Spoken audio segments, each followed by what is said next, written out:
Welcome to the PEEP podcast. I'm your host, Nicole Maroc, and on this episode, we're considering the types of personalities that might be more likely to have psychic experiences. If you missed the last episode, you might want to listen to it. While it's not directly tied to this one, it is related. In episode 8, I interviewed professional psychic medium Tiffany Johnson about what it was like growing up psychic and her favorite things about being a medium. It was the straight-up psi part of this topic. Today we look at the science, as I have the privilege of presenting you my interview with a wonderful researcher who is studying how your personality type may determine how likely you are to have psi experiences. Christine Simmonds-Moore earned her Ph.D. in psychology, investigating schizotypy as an anomaly-prone personality, from the University of Northampton in the UK. In 2010, she left her native UK, where she had been working as a psychology professor at Liverpool Hope University, for the USA. Christine worked as a senior research fellow at the Ryan Research Center in Durham, North Carolina, until she moved to Carleton in August 2011 to join the psychology department at University of West Georgia. Her research interests include the study of personality types who are prone to subjective, anomalous, and paranormal experiences and beliefs, in particular, positive schizotypy and transliminality. Transpersonal experiences, the overlaps between parapsychology and clinical psychology mental health, cognitive and neurobiological correlates of paranormal experiences, synesthesia, and anomalous experiences, and how sleep-related and other altered states of consciousness relate to subjective anomalous experiences. Christine has worked on a variety of funded research projects, including anomalous healing, Gansfield research, virtual reality and ESP, gender role and anomalous experiences and beliefs, mental health, paranormal experiences, and cognitive disinhibition. The similarity between subliminal processing and ESP, a project exploring paranormal belief and disbelief, and the detection of signals amid random visual and auditory noise, and the psychology of ghosts. She is the editor of Exceptional Experience and Health, Essays on Mind, Body, and Human Potential, a co-author of a textbook on anomalous psychology, and is working on a book about the psychology and parapsychology of ghosts. Now, there are a lot of big words in her bio, and I assure you, you'll be smarter for having listened to this one. Let's dive in with Christine. Hi, Christine. Thanks for joining me. It's really good to be here, Nikki. I'm so thankful that you had time to talk about the research that you've been doing and help our listeners kind of understand this part of parapsychology. You are at the University of West Georgia, and am I correct in understanding that there is a master's program there for parapsychology or something along those lines? Yeah, actually, you can study parapsychology at the undergrad level, at the master's level, and actually at the PhD level as well.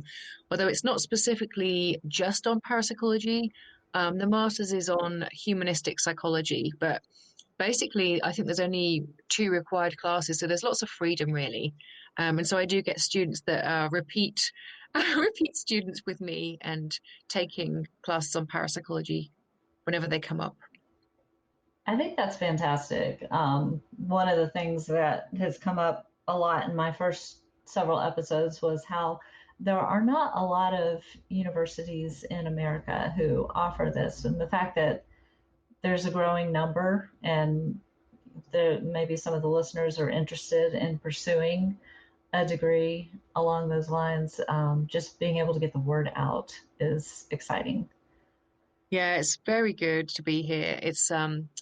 Yeah, there's a lot of academic freedom. And of course, in the undergraduate, everybody can study normal things if they want to. And I think that's a good grounding actually for the parapsychology. But then there's also the option to get more into consciousness and parapsychology and transpersonal experiences as well. So yeah, I think it's really exciting to be able to teach it and learn about it in an academic institution like this.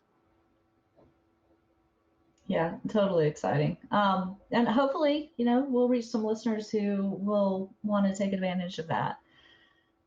And to just because we are talking about parapsychology from a more professional standpoint, I do want to kind of set the tone with defining some of the words that we're going to be using in our conversation this Mhm. afternoon.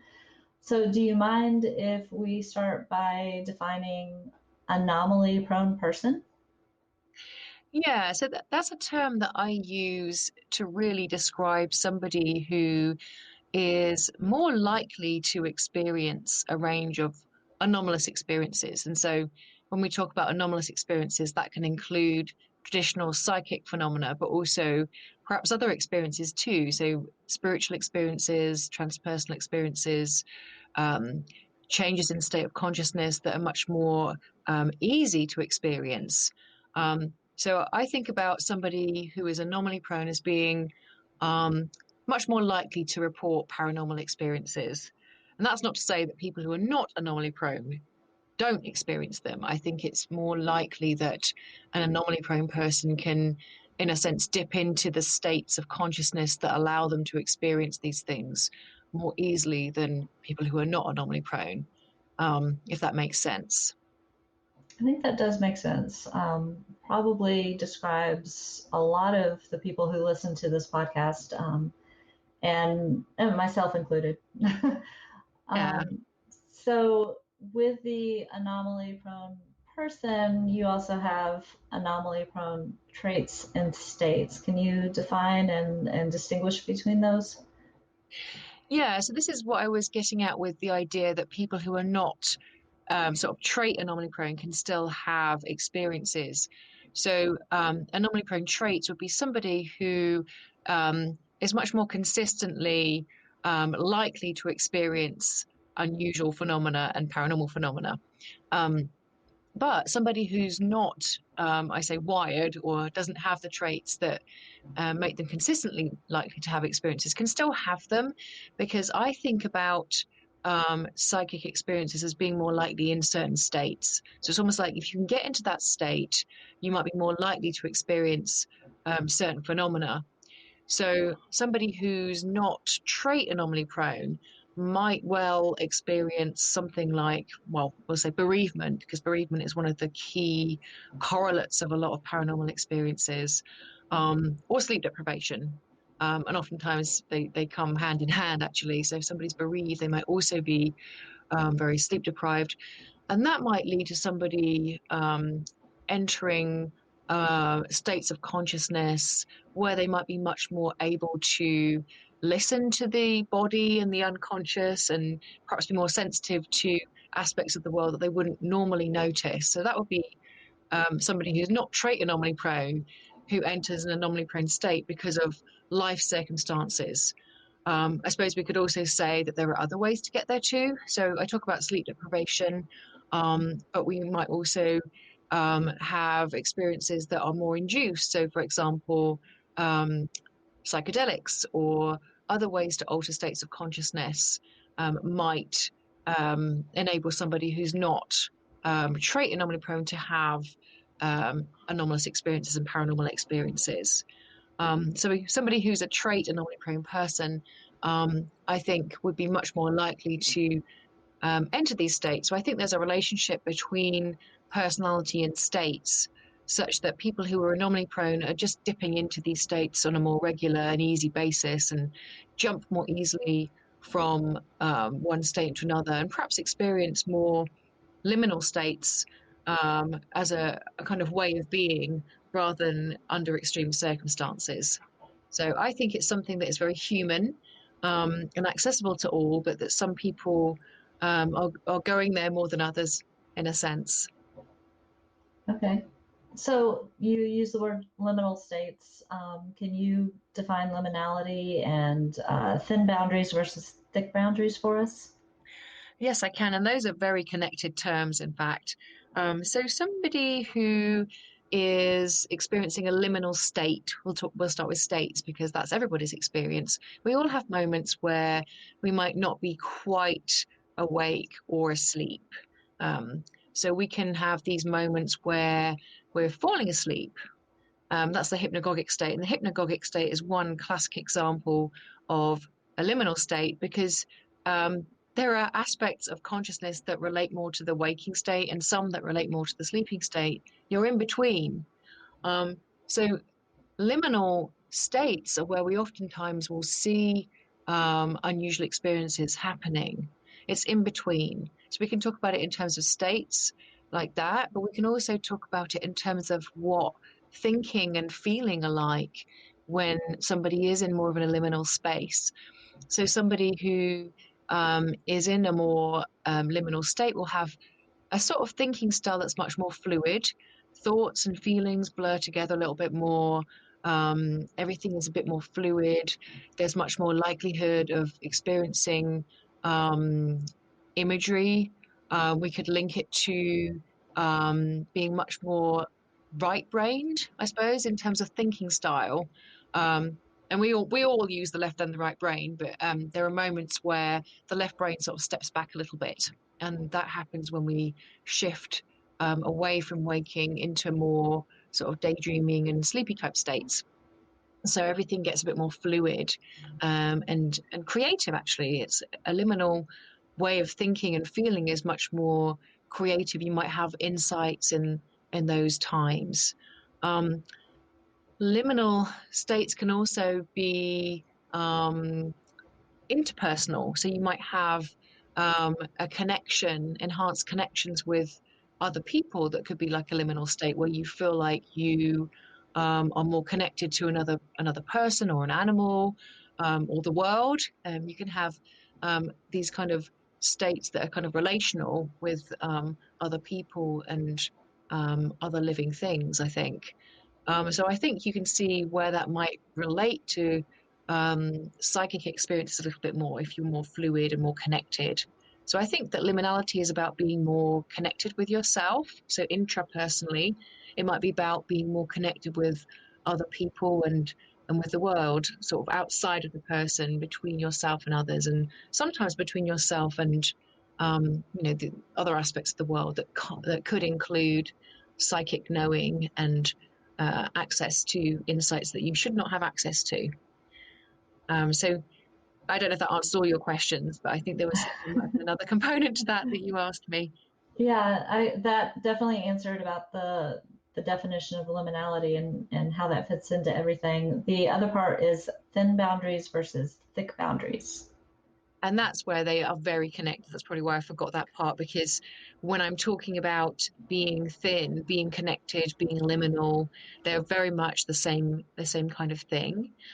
So a thin boundaried person is somebody who tends to be more connected with themselves, much more likely to have um, creative insights, to have daydreaming, to remember their dreams, to remember their nightmares, to jump easily between states, to get really close to other people, to think and feel in connected ways. So a thin bounded person tends to exhibit more aspects of liminal life, so more access to the unconscious and the body and more connection to other people. So a thin bounded person is really a similar thing to a liminal person.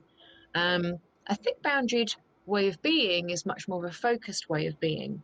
And again, sort of bringing this back to everybody, we have moments in our lives when we get much more focused.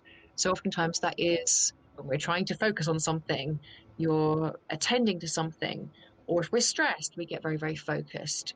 And those are times when we might be more thick bounded, even if we have a tendency to be more thin bounded in terms of our traits and our personalities. Mhm. So Thick boundary ways of being are much more sort of focused and linear. So you can think about it in terms of thinking style as well. Thin boundary is fluid, associational, everything's connected. And thicker boundary ways of thinking and being in the world are much more linear, straightforward, and maybe disconnected. Uh, Thinking in terms of black and white rather than shades of grey, whereas a thin boundary person thinks much more in shades of grey. Everything's much more in between, or you see things in multiple ways if you're thinner boundaried.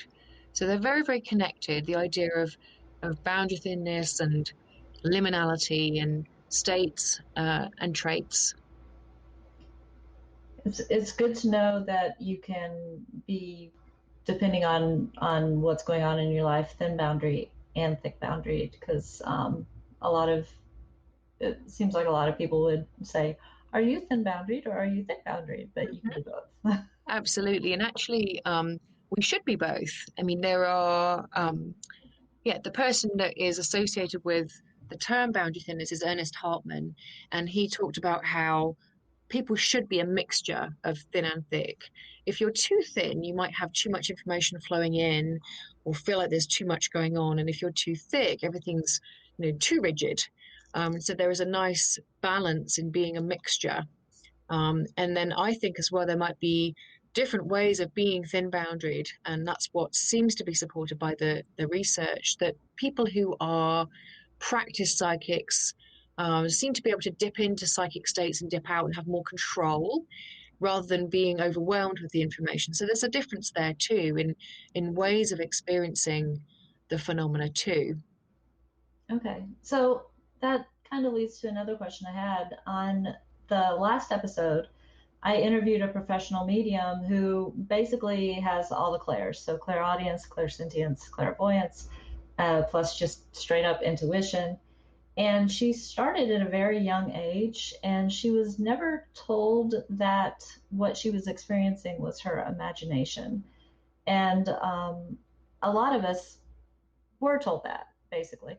Mm. So I'm wondering if you think that maybe part of the key to developing these abilities is she wasn't necessarily encouraged early on, but she wasn't shut down early on. And she's very talented. Yeah, I think that there's a lot to that, and having the support system can really facilitate people's ability to perhaps control the experiences. And I think control is key. Um, I think if you're told that something is not real, or it's scary, or it's pathologized, people might then start to try to push down the information, and that can cause problems, I think. Um, if you're not accepting aspects of yourself, it's going to come back in perhaps more invasive ways.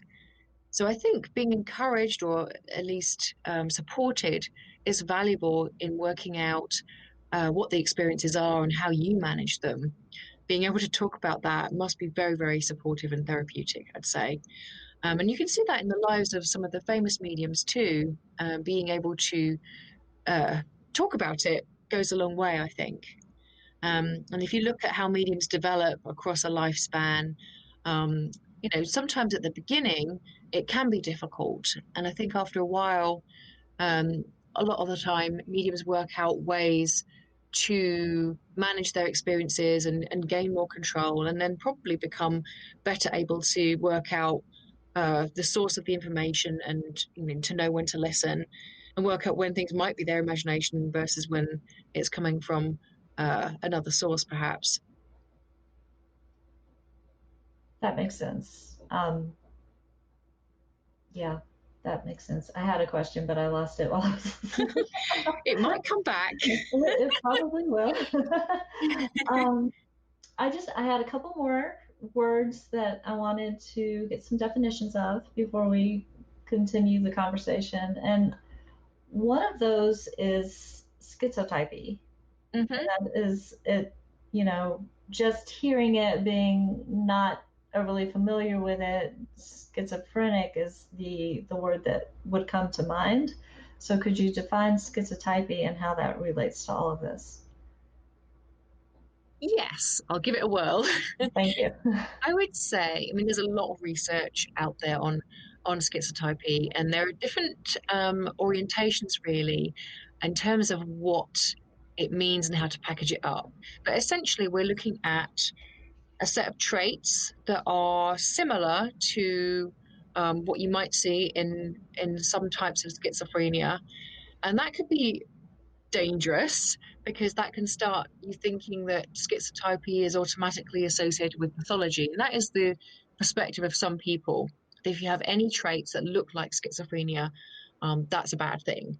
There's another body, though, which is more associated with the perspective in the UK, where they are considered to be more like traits. So, not traits that are watered down versions of pathology, but rather traits in their own right. That if you have, to a certain extent, they can be really valuable. If you have too many of them, it might be difficult. Then you might have to think about how to manage them. But they're very different perspectives. So one is its traits, and I tend to align with that idea.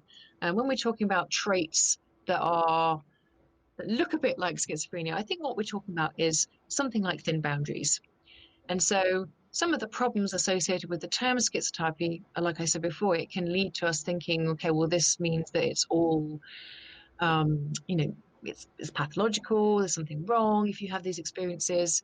Mm-hmm. But then if you look at the literature on schizotypal traits, you can see that there are different types of schizotype. So somebody might have traits that look a lot like boundary thinness. So really a very creative person who's likely to have shifts in consciousness, find a lot of meaning in the world, and that doesn't sound like a pathological person. So somebody who scores high on that isn't necessarily going to have problems.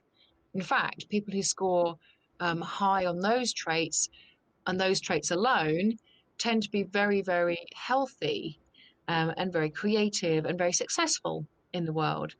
Um, but schizotypy is complicated because there are different types of schizotypy as well as the ones that relate to boundary thinness.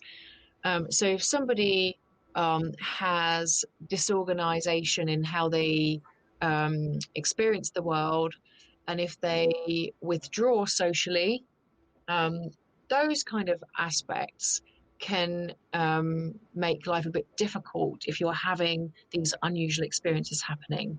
Mm-hmm. So I think schizotypy is useful in addition to boundary thinness because there might be different ways of being boundary thin, which is what I was trying to get at before with the control.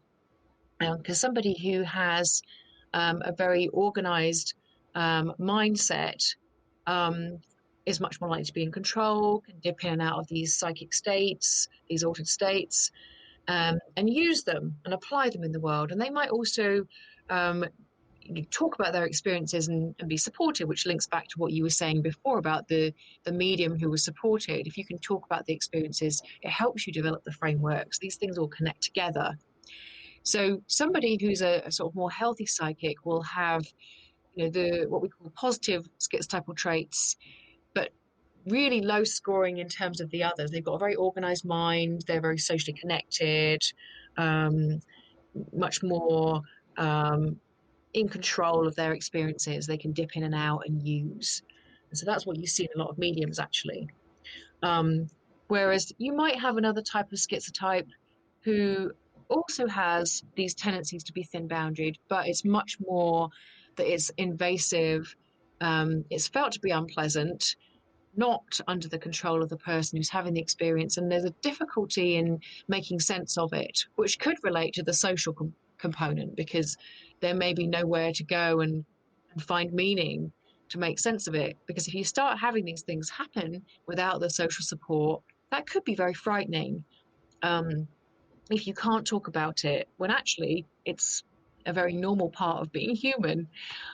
If you're not allowed to talk about that, that can cause people to react to their experiences, I think, and then try to sort of push them down, which can then make them more invasive and, propagate the problem. So I think schizotypy is useful. There's a lot of literature on it. Um, I don't think it's helpful for people that are having the experiences because immediately we've got this word schiz. But then, like Right. I say, which that's I don't think we should be saying that people that are having these beautiful experiences are automatically pathological. Um, so, I think we've got to be really careful here. So the literature's interesting, but just to be aware there's these different ways of being, I think it can be helpful with that, just to know that, you know, if you are a healthy schizotype, you might even be more psychic than somebody who is less healthy. Yeah, and that's actually why I wanted to talk about that definition Mm. because you know, the joke that I used to hear all the time is if you walk into a place and say that, you know, you've heard voices, people will immediately think you're crazy. Yeah, And for those people who are clairaudient, that's how they get their information. They hear it and it comes across as a voice with, you know, forming words. And uh, those people, I've known many of them, they're not crazy, but they're afraid that that's how they're going to be categorized. yeah. You know, schizophrenic is usually the term that gets thrown around. Yeah, and that's damaging sometimes to, oftentimes to be given that label.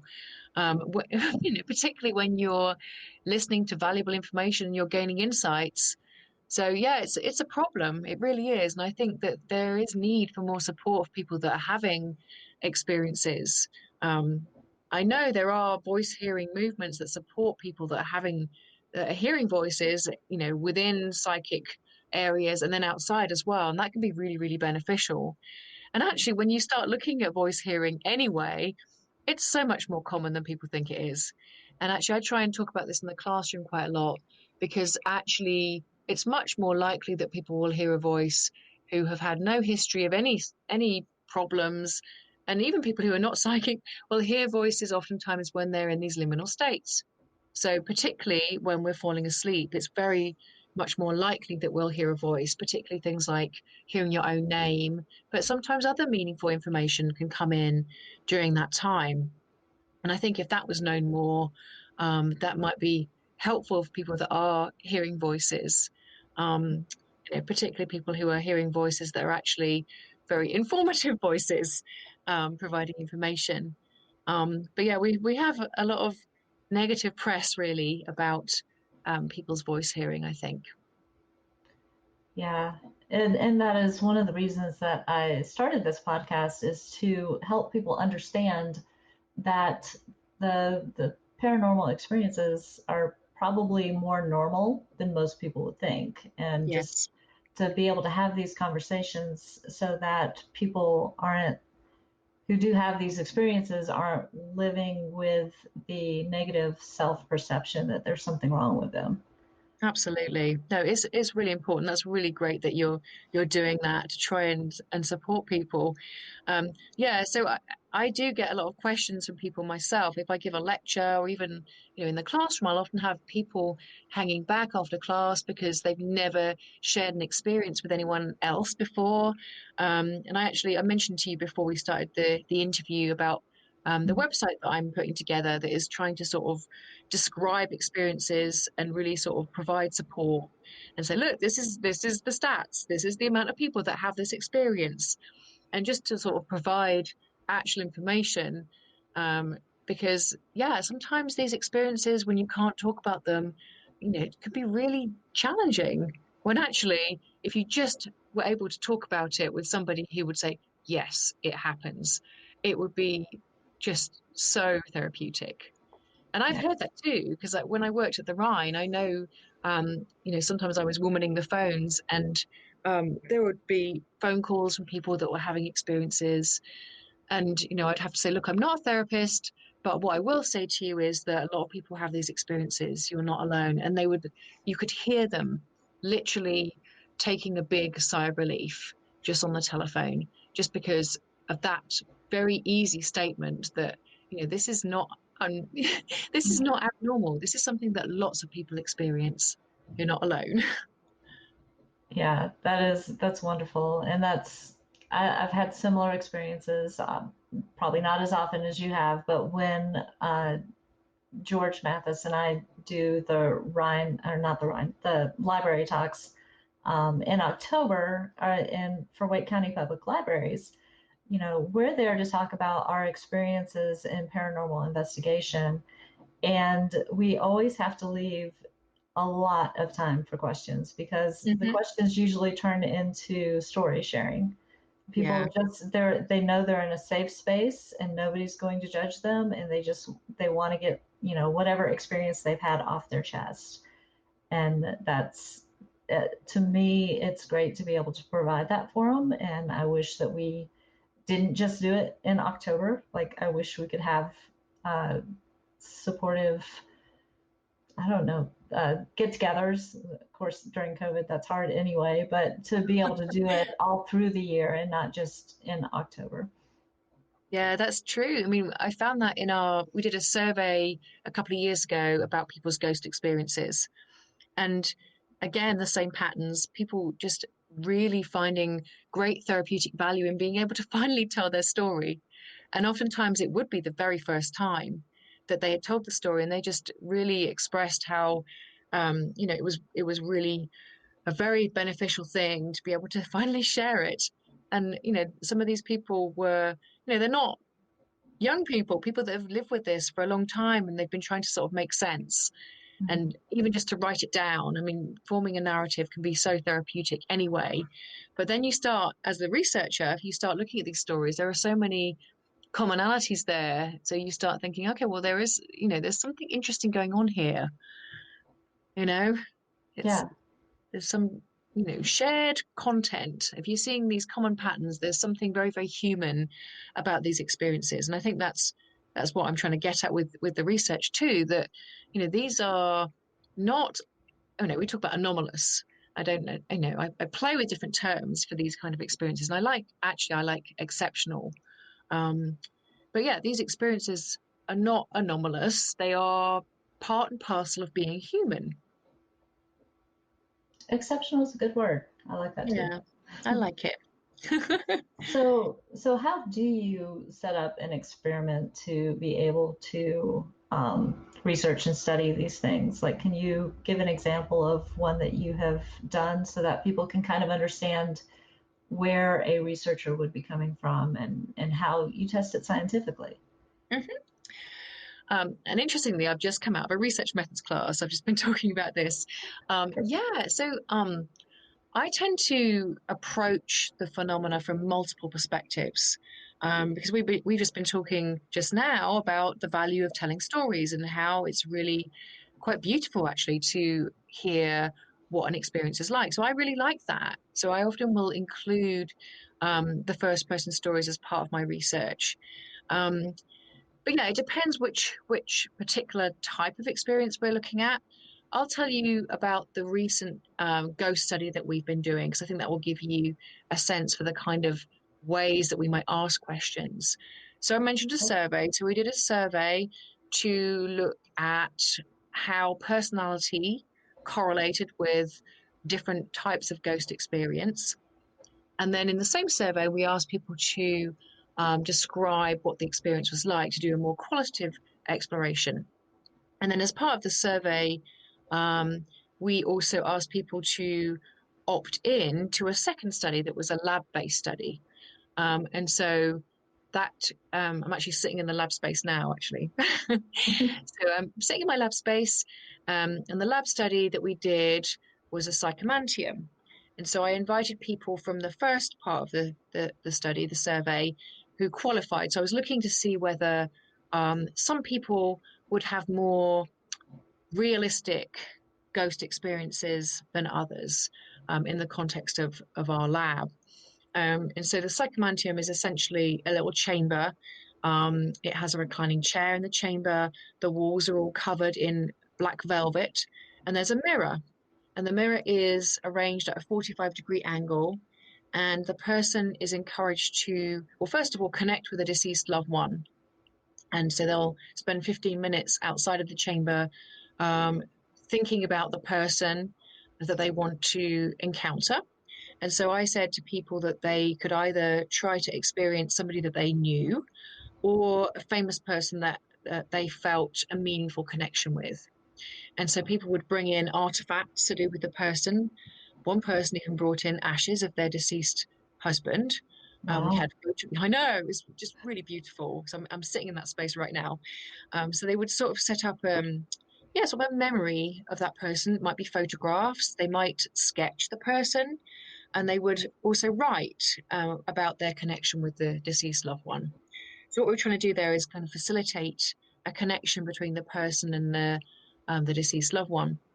And so then they'd go into the chamber after about 15 minutes, and it was dark in there.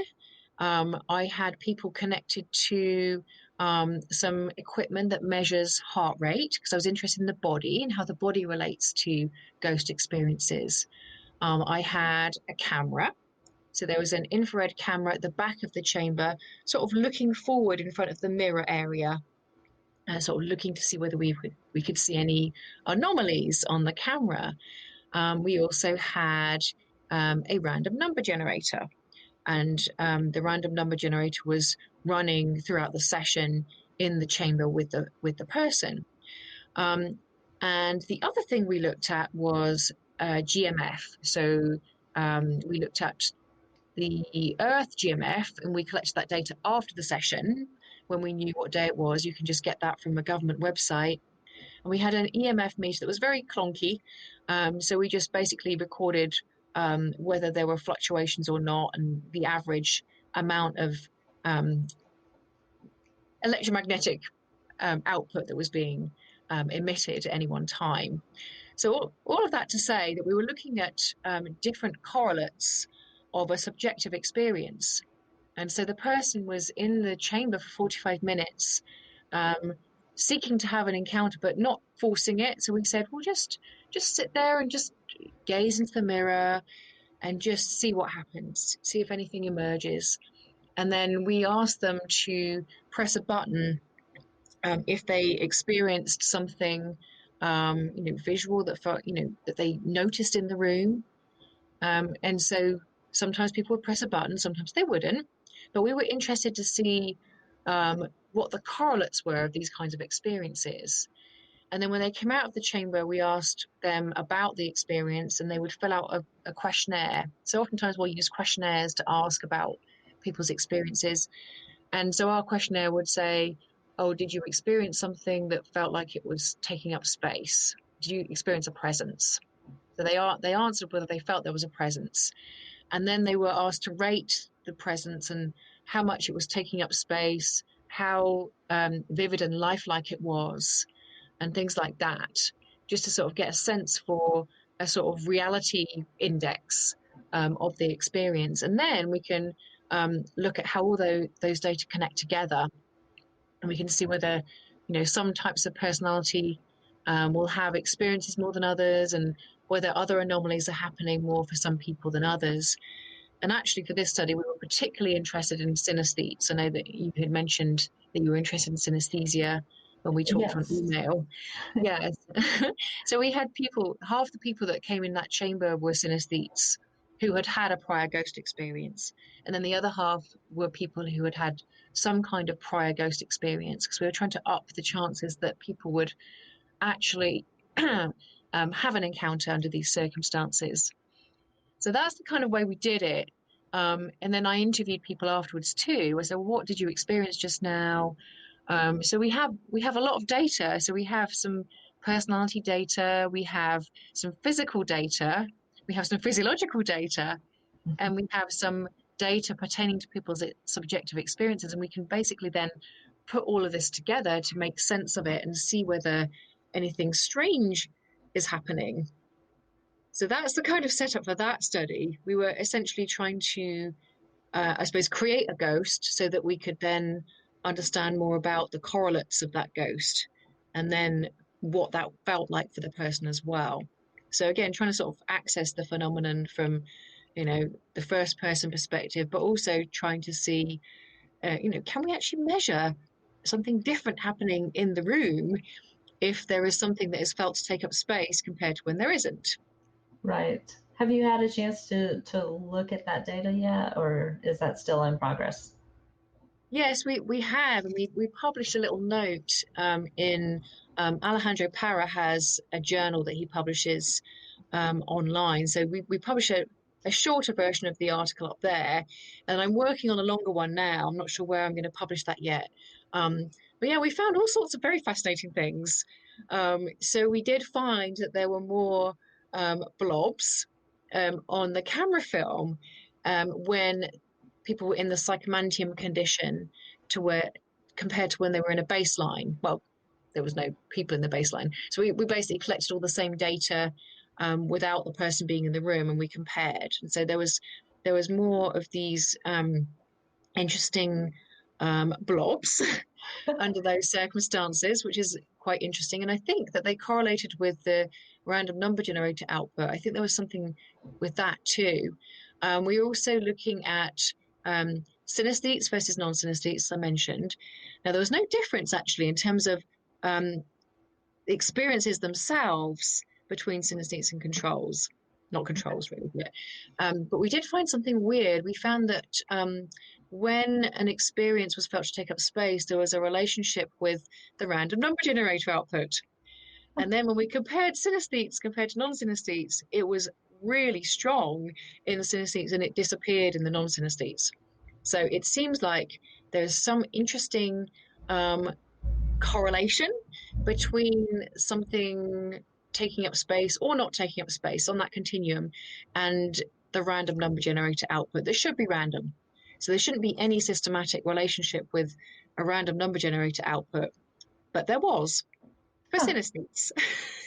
Okay, so can you define synesthesia? Because that's a word if I were not one who goes to Rhine Talks, I wouldn't know what that word means. So I'm going to assume that some of the listeners are not familiar with it. And I'll tell you what, a lot of synesthetes don't know what synesthesia is. They don't realize they're a synesthete. So basically, synesthesia is where there is an additional way of experiencing the world. That's how I would describe it. So an example might be one of the most common ones is having a color for letters of the alphabet. So if somebody who's a synesthete looked at the letter A, for example, they might also have the experience of that letter A having a color. And so there are different types of synesthesia as well. So for some people, the color that they have associated with A, let's call it red, will have red sort of emanating from the letter if they're looking at just black type on, that's printed in a book. Other people might have red appearing sort of in their mind's eye. Other people yet might have just a sense of redness that they feel in connection with that letter. So there's various different types of synesthesia, but I like the idea that it's an extra way of experiencing.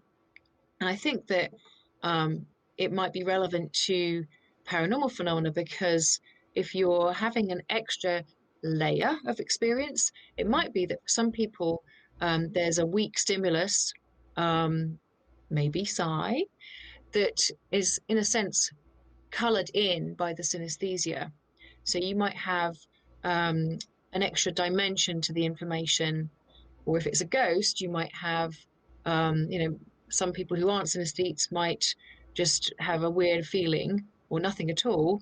A synesthete would have a sense of depth to it. So it might be that they see a shape, or they might have more of a sense that something is taking up space, or that there's a very vivid sense of the person, but as an image in their mind's eye or something. So I think it's the extra way of experiencing can be really important for understanding psi phenomena, but also, experiences that look psychic but actually are not. So yeah, we're still trying to make sense of the findings, honestly. So that's why I still haven't published it. So I was sitting on it, and I'm working on that paper right now, actually. So I'm just trying to sort of make sense of all of the bits. But it does seem like the synesthetes are having some interesting, perhaps representation, and it could be that it's of something normal. Because we did also notice that I think the GMF correlated with the sense that something was taking up space, and then in turn the experience of something taking up space related to the related to the output of the random number generator. So it might be that the synesthete is sort of representing the geomagnetism, but then why then would that relate to the random number generator being weird? I don't know. Maybe there is an unseen component. Maybe there really is some kind of interesting interaction with whatever a ghost is that correlates also with geomagnetism. But anyway, Yes. something weird, fascinating. Honestly, Yeah, fascinating. It's the word I was about to use. yeah, it really is fascinating. It definitely keeps me on my toes and definitely keeps me asking those questions because, it's not just the case that you can completely rule things out. Even if I get non-significant results, and there's other types of study we can set up too, where we look at ESP and whether people can guess a target better than chance. Oftentimes, even if I get non-significant results, it's sort of tantalizing because it's just non-significant. Um, or there are sort of interesting patternings in the data that make you think, what is going on here? Yeah. So does that kind of connect to the idea of negative psi? Like I, f- I feel like sometimes the harder I try, the more wrong I get. Hmm. Yeah, I just think that psi is complicated, and sometimes I think that it's a system, and it's very difficult to pin everything down and control it. I mean, some people talk about psi in terms of the trickster and something that is seeping in these liminal places and out of the corner of your eye, and maybe that is part of it, that it's difficult to pin down, but it's there. I sort of like the idea that you'll see more anomalies in a data set than you should, and that's psi. It's about um yeah, tantalizing. So yeah, sometimes it might appear as psi missing, but there's still some kind of interesting patterning in there that you probably shouldn't see. Um, but saying that, I mean, there are some days where I think, oh well, maybe there isn't any psi. But generally, I feel like there's some patterning here, and I don't think the right question is, does psi occur or not? I think it might be about these subtleties. When do we see it? Um, the correlates. I don't know whether everybody's ever going to agree that psi either exists or doesn't exist or occurs or doesn't occur because it's a process. But I, Right. I do get the sense that there are these interesting patterns that just seem to sort of relate to one another. So something's going on that's interesting. Um, but I don't know whether we're ever going to pin down the perfect recipe because I think it is um, like life or consciousness is like this moving thing maybe, so we might not be able to completely pin it down, but we get clues from these correlates. It's all so interesting to think about. Can be a little mind-boggling because there are so many different potential moving parts. I think it's great that you tried to bring the ghost into the lab because as a paranormal investigator, that's one of the things that we are, skeptics are like, well, you can't control out in, in a so-called haunted house or battlefield or whatever. And yeah, our answer is usually, and ghosts don't usually perform on command, but we're doing what we Hmm. can. So the idea of actually trying to be able to make contact in a lab and potentially get something anomalous on video or the random number generator, I think that's fabulous. That there are ways to do that. Yeah, it's really fun. It has. I definitely want to do more with that. Um, yeah, and I'd also like to get out into the field a bit more too. It's very difficult because we actually had um, there's a one of the campuses here used to be a hospital in the Civil War era, and they had quite a few ghost reports from lots of skeptics. It was so fascinating when after they'd done some renovations, classic. Yeah. And yeah, so they asked me to come down there, and I was initially saying, "Look, don't tell me where things happened." But it's what you were saying before about people needing to tell their stories.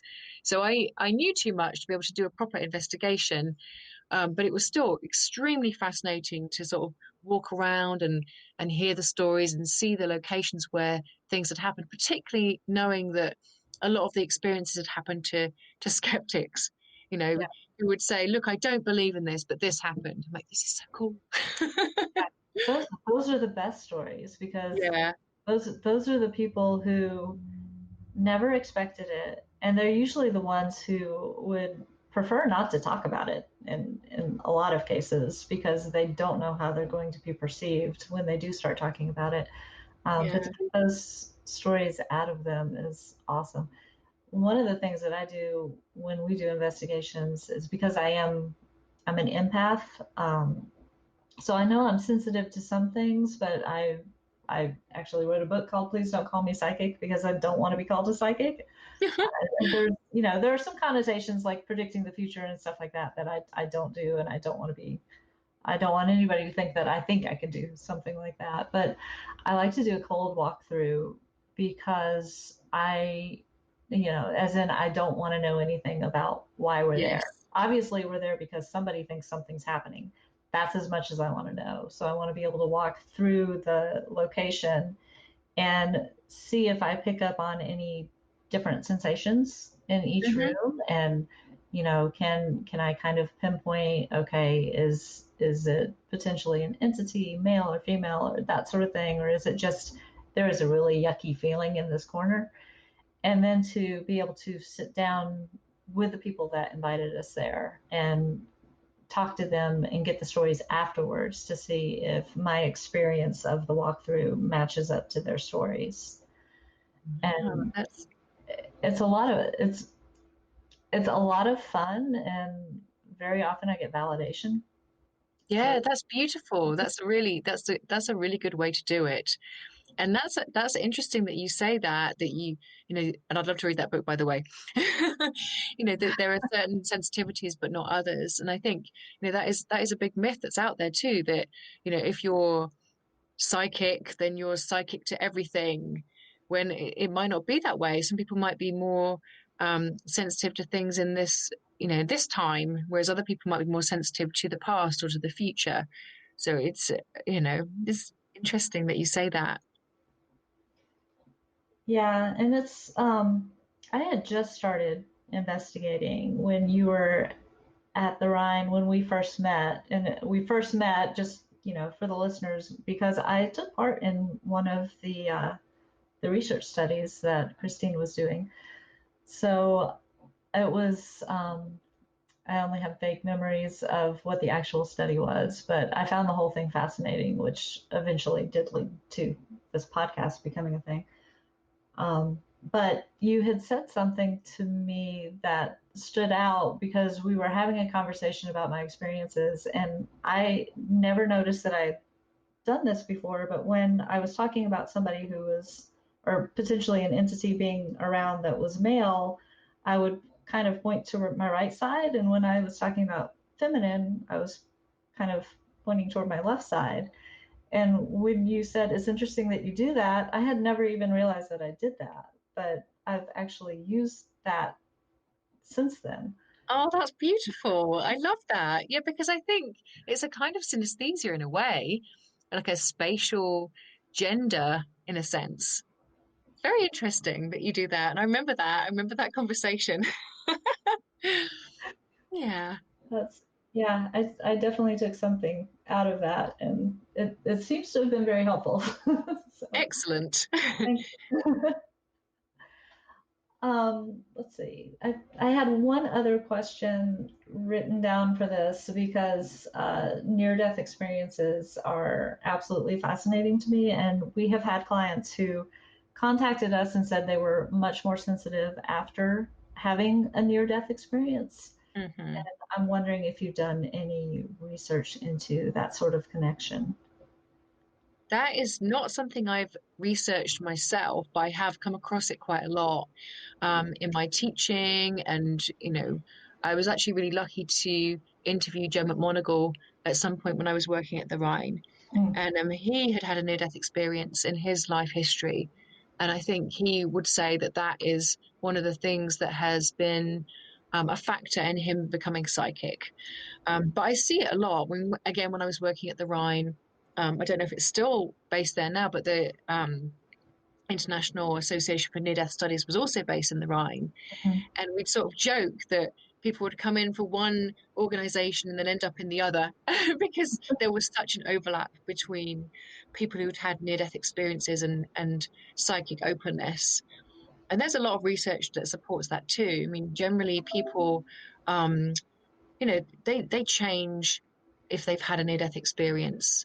Um, Obviously, not everybody, but there are general patterns out there that are supported by the research that suggest that after a near-death experience, people's sort of transpersonal orientation is different. So people have much more meaning in life, but they also will have just many more psychic experiences. And it's almost like having the near-death experience has led to some kind of interesting opening.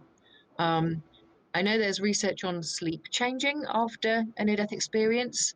So Mhm. people who've had a near-death experience then tend to have shorter sleep. Obviously, you can't compare because you oftentimes don't know what the person was like before, but Right.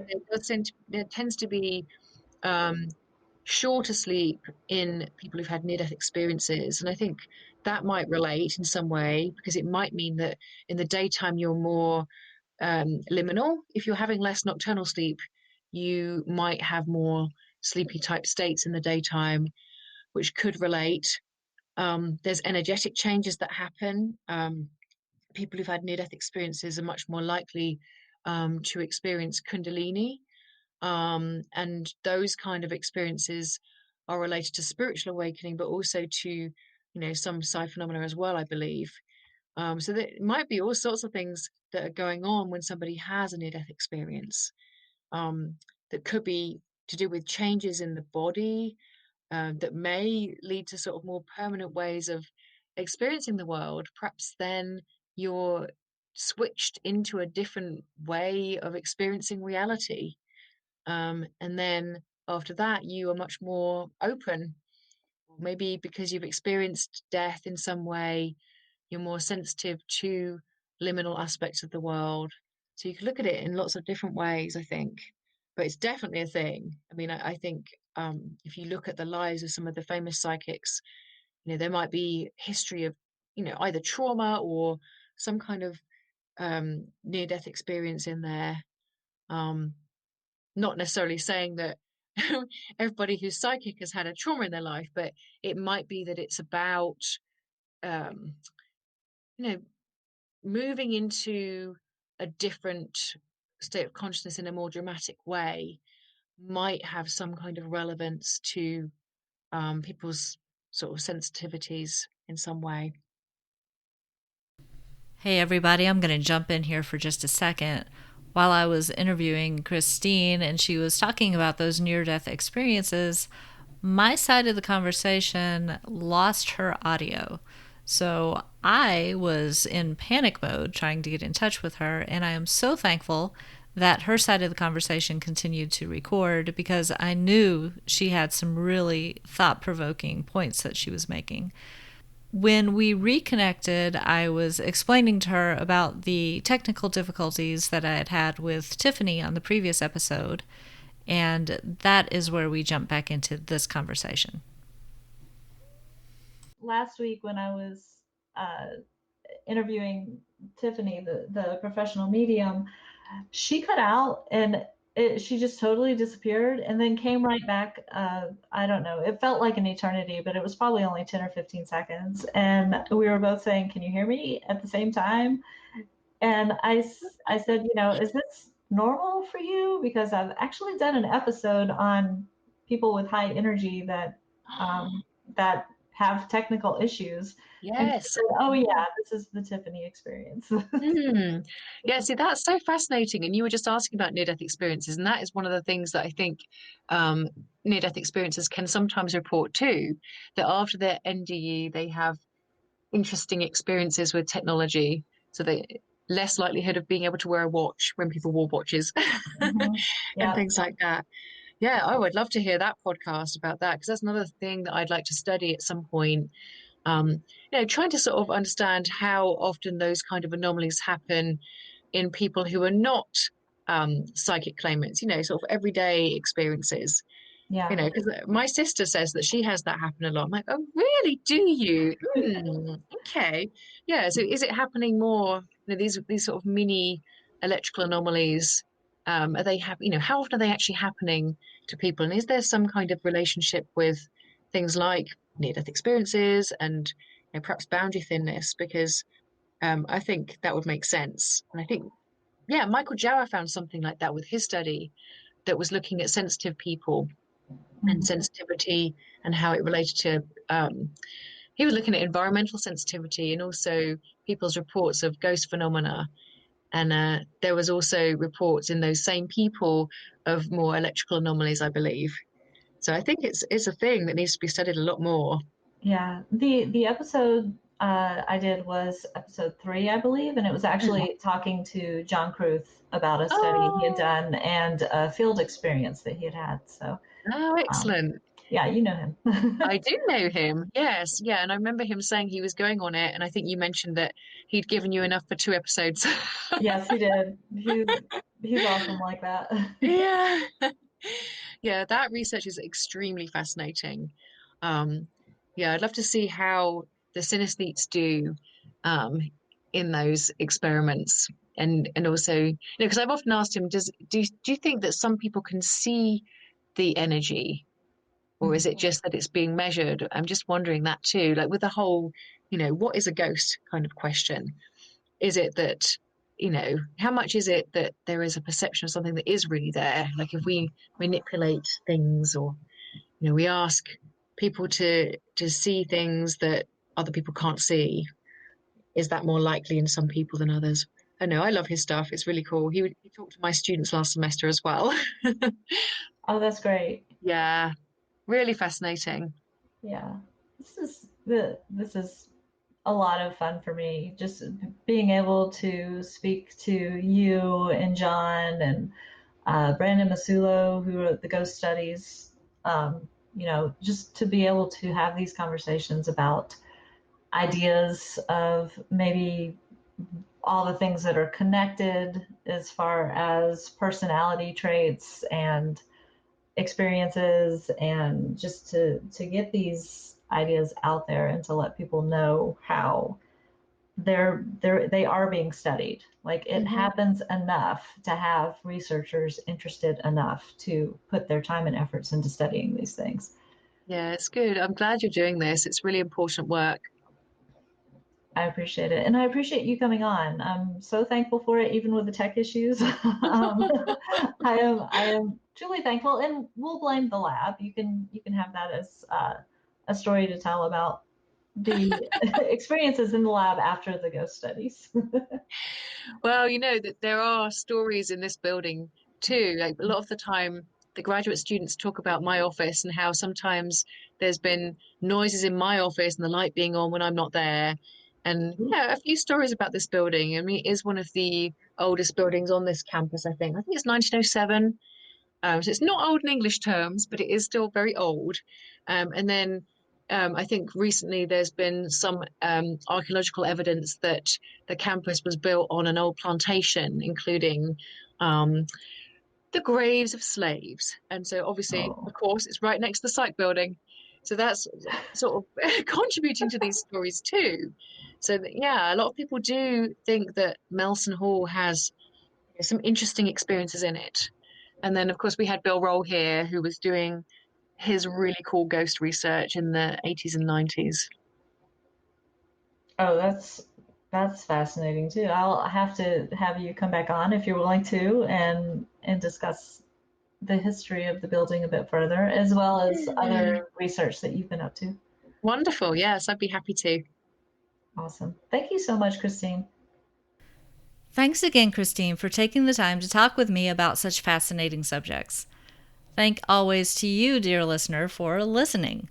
If you have an idea for a show topic, you can fill out the contact form at peeppodcast.com. That's PEEP podcast.com. Remember, that stands for People Experiencing Everyday Paranormal. If I can find a study about it, I'll be happy to use it.